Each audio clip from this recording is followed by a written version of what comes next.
Suaranya masih ya? Assalamualaikum Ibu Aisyah. Waalaikumsalam warahmatullahi wabarakatuh. Alhamdulillah. Tadi sudah saya menyimak tentang menjadi orang tua yang bijaksana. Saya ingin bertanya, Ibu, bagaimana jika orang tua berbeda pendapat tentang cara untuk mendidik anak? Misalnya, antar suami istri misalnya? Atau ya, siapa?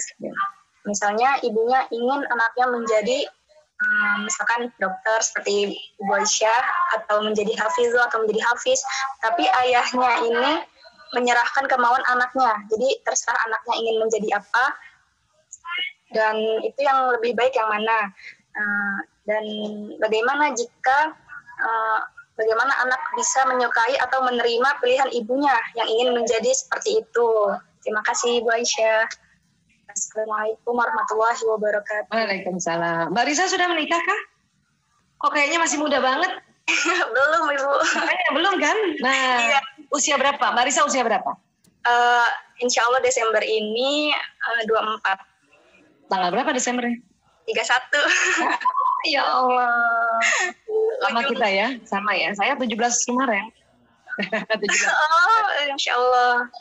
Ya. Ibu. Masya Allah. Umri. Kenapa Mbak Risa tanya ini? Karena saya mempersiapkan untuk menjadi orang tua yang bijaksana. Ya. Memang kepengen apa? Kalau punya anak kepengen apa? Profesi anak itu? Sebenarnya yang terbaik untuk anak, dan saya tuh inginnya begini Bu, maksudnya ingin anak itu dididik menjadi ahlu taqwa atau menjadi hafiz-hafizah, itu seperti itu Bu harapannya depan. Mbak Risa punya diary nggak? Buku diary? Kayak saya punya buku diary. Atau senang nulis visi misi di dalam gadget. Punya nggak? Punya visi-visi ke depan untuk untuk bertangga mungkin. Ya, kenapa saya tanya begitu? Karena saya melihat Mbak Risa ini kan tipe yang pemikir, yang detil, yang mau ke depan harus ngapain itu. Mbak Risa seperti itu orangnya. Betul gitu kan?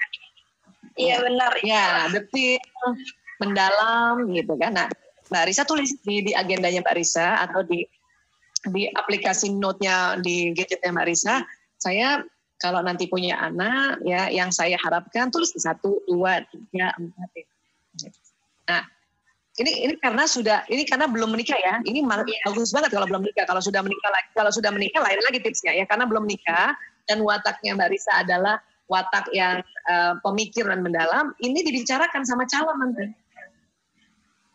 Iya. Kalau ada calon, sudah ada calon belum? Calon, insya Allah. Nah, itu dibicarakan, ya harus bicarakan dari awal gitu. Karena Mbak Risa adalah tipe yang ingin membicarakan detail terhadap planning ke depan. Biasanya pasangan kayak watak Mbak Risa ini mah terserah kamu gitu. Biasanya gitu.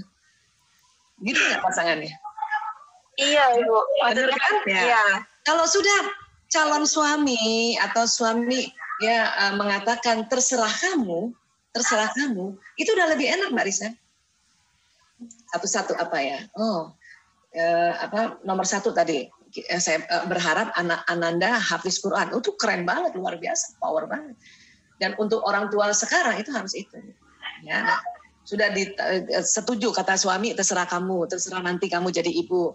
Ya, saya berharap nanti anak saya misalnya ya dari awal misalnya menjadi seorang yang bermanfaat. Nah, menjadi seorang bermanfaat harus lebih detail lagi. Kira-kira apa bermanfaatnya bagaimana? Misalnya kalau dia perempuan ya dia bermanfaat kalau dia bisa punya sekolah yang cocok kalau dia menjadi istri nanti, menjadi ibu nanti gimana gitu. Ya, kalau anak perempuan yang cocok untuk menjadi ibu, jadi istri ini ahli kalau bisa ke psikolog atau dokter atau konselor ya atau ahli manajemen ekonomi supaya kalau nanti jadi istri ekonomi rumah tangga teratur dengan baik gitu kan. Nah, paham ya? Nah, itu udah mulai catat-catat aja Mbak Risa, nggak apa-apa kok. Dibicarakan. Dan tadi saya bilang kalau calon suami Mbak Risa mengatakan nanti terserah kamu, itu lebih enak. Alhamdulillah. Ya tinggal kita atur sedemikian rupa gitu. Ya, nah ini contoh saya ya. Kalau tadi soalnya Mbak Risa bilang seperti Bu Aisyah gitu.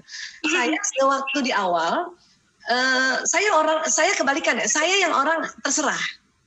Nah, suami orang yang ngatur.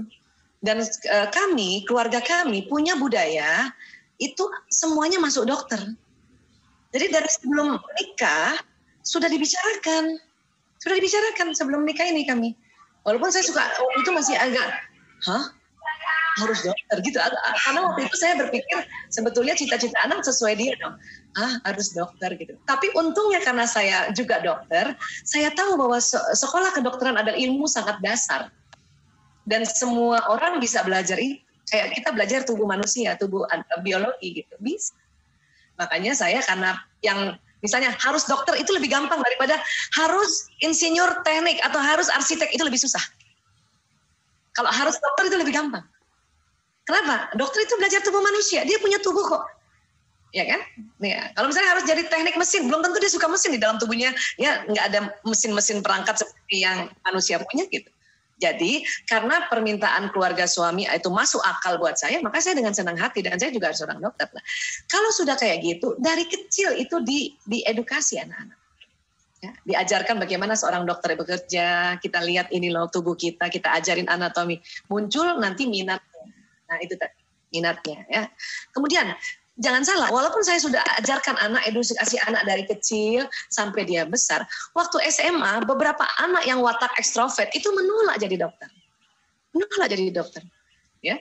Tetapi saya tidak memaksa dia, saya tanya, apa yang kamu nggak suka jadi dokter? Apa yang ini? Apa? Jadi dikeluarin. Saya nggak suka, saya maunya jadi pengacara, kata anak saya, Mas Rio yang kedua. Kalau pernah ikut IG, pernah kenal ya barangkali ya. Dia kan koleris banget ya. Nggak mau, saya mau jadi pengacara.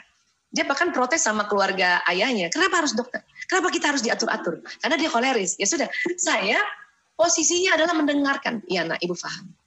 Iya nak. Nah, pada saat anak sudah protes duluan, maka dia sudah merasa bahwa ibunya mengerti saya.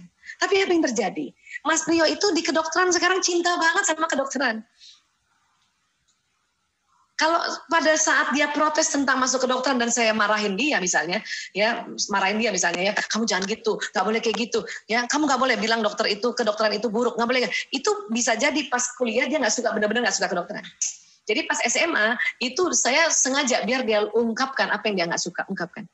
Pas waktu belajar dia dari dibanding Mas Lanang waktu itu nggak terlalu protes, Mas Rio protes banget, tapi dia sungguh-sungguh banget masuk kedokteran.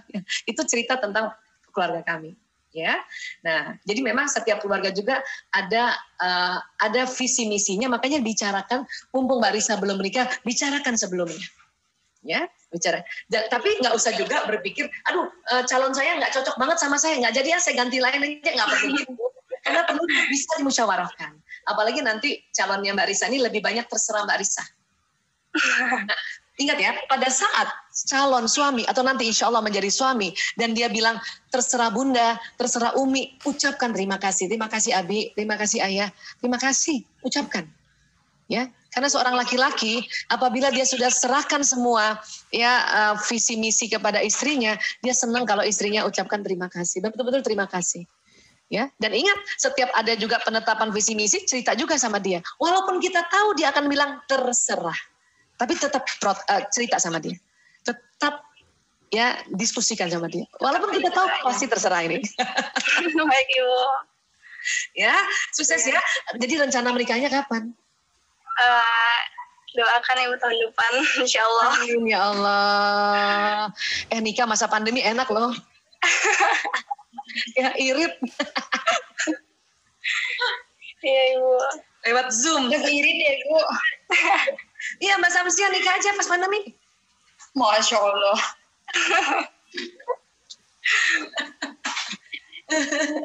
Gimana Ibu, bisa kita lanjut ini? Mangga. Mangga, oke.